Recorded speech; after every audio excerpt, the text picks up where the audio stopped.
नमस्कार,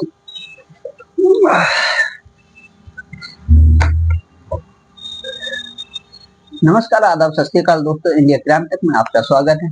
तो आज की और एक नई कहानी के साथ, ये कहानी है राजस्थान के सिरोही जिले की। राजस्थान के सिरोही जिले में एक गांव पड़ता है जिसका नाम है असाबा। असाबा गांव में एक 65 वर्ष की महिला ने एक कमेंट पर अपनी सहेली की ले ली जान। ऐसा क्या था कमेंट जो कि वह उसकी जान लेने पर बेबस हो गई। तो यह जानने के लिए हमारी इस कहानी से जुड़े रहिए। तो शुरू करते हैं आगे की कहानी। ये राजस्थान के सिरोही जिले में एक अनादरा थाना पड़ता है।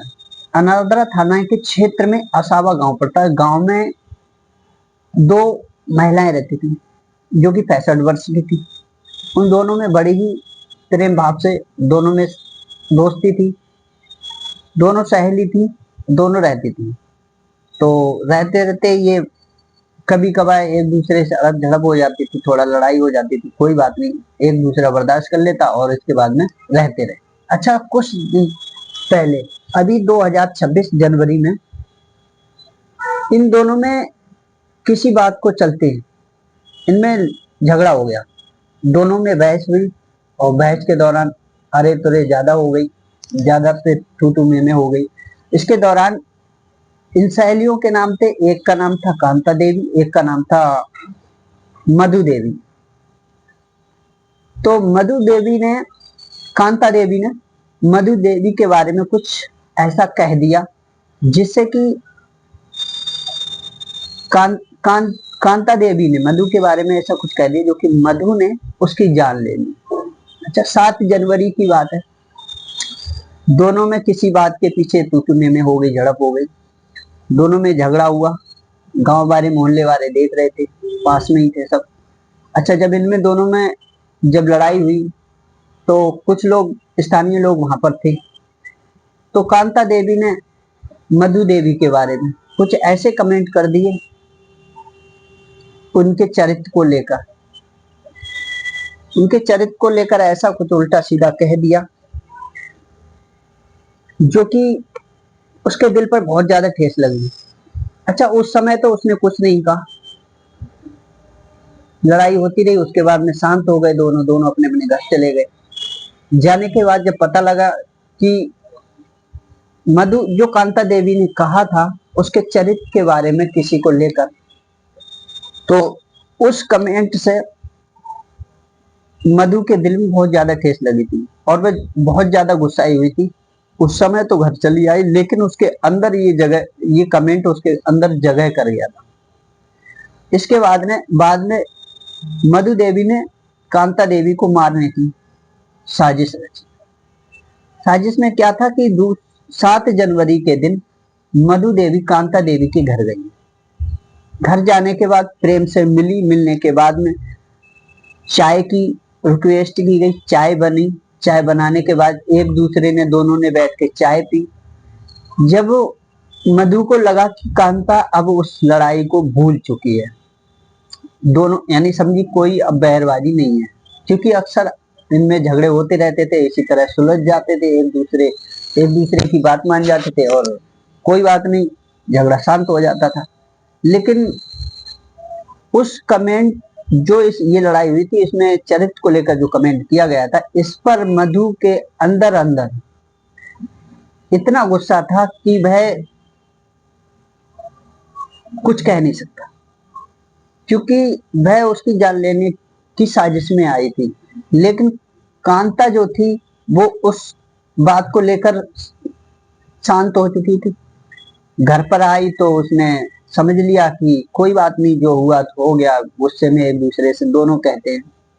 अच्छा, चाय बनाई, चाय पी। चाय पीने के दौरान जब देखा उस घर में कोई नहीं है, तो मधु ने देखा कि घर में कोई नहीं है, कांता अकेली है।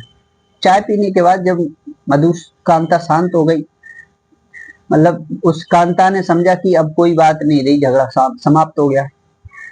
अच्छा, तभी मधु देवी ने कांता पे हमला कर दिया। और हमला के दौरान दोनों में झड़प हुई। झड़प के दौरान एक दूसरे के नाखून लगी, जिससे मधु देवी के खरोंचे आई थी और थोड़ी बहुत मधु देवी की चोट लगी। और ज्यादा से ज्यादा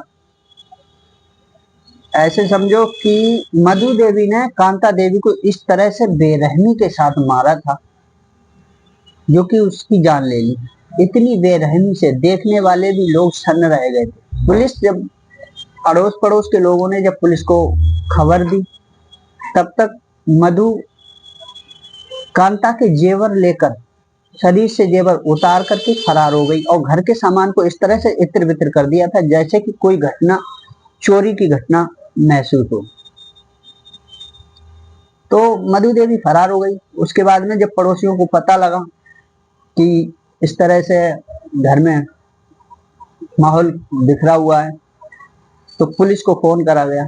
स्थानीय लोगों ने पुलिस को फोन करा, पुलिस आई, मौका वारदात को आकर जांच की।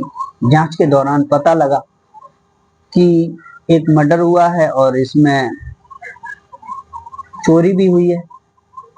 अच्छा, इसके बाद में जब पता लगा, स्थानीय लोगों से पुलिस ने जांच की, तो पता लगा कि 2-4 दिन पहले मधु और कांता में लड़ाई हुई थी। अच्छा, मधु को बुलाया गया, मधु से पूछताछ की शक के आधार पर। तो पुलिस ने जब पूछताछ की तो पता लगा कि शरीर के हॉलडॉल से, मधु के शरीर के हॉलडॉल से पता लगा कि मधु कुछ छुपा रही है। तो और उसके शरीर पर, चेहरे पे नाखूनों के खरोंच के निशान भी थे। इससे पुलिस ने कुछ सख्ती से पूछताछ की। जब सख्ती से पूछताछ की तो पता लगा कि मधु देवी ने अपना आरोप स्वीकार कर लिया और बताया कि हाँ, इस कांता ने मेरे बारे में ऐसे ऐसे कहा था, जो कि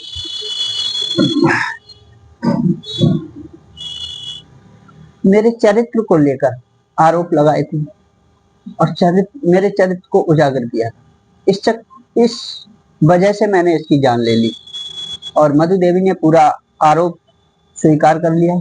जिस तरह से वारदात हुई बताई, पुलिस को बताई, तो पुलिस की छानबीन में आया कि लड़ाई के झगड़े में इस तरह से कमेंट किया गया था इसके चरित्र को लेकर, इसकी वजह से मधु देवी ने कांता देवी की जान ले ली। तो फिलहाल में मधु देवी को पुलिस ने अरेस्ट कर लिया है और मधु देवी ने अपना जुर्म कबूल कर लिया है। पुलिस, यह घटना 7 जनवरी 2026 की है, जो कि यह रिश्तों को शर्मसार कर देने वाली घटना है। तो फिलहाल में आज की कहानी यहीं तक, फिर मिलते हैं अगली कहानी के साथ। तब तक अपना और अपनों का ख्याल रखिए। जय हिंद, जय भारत।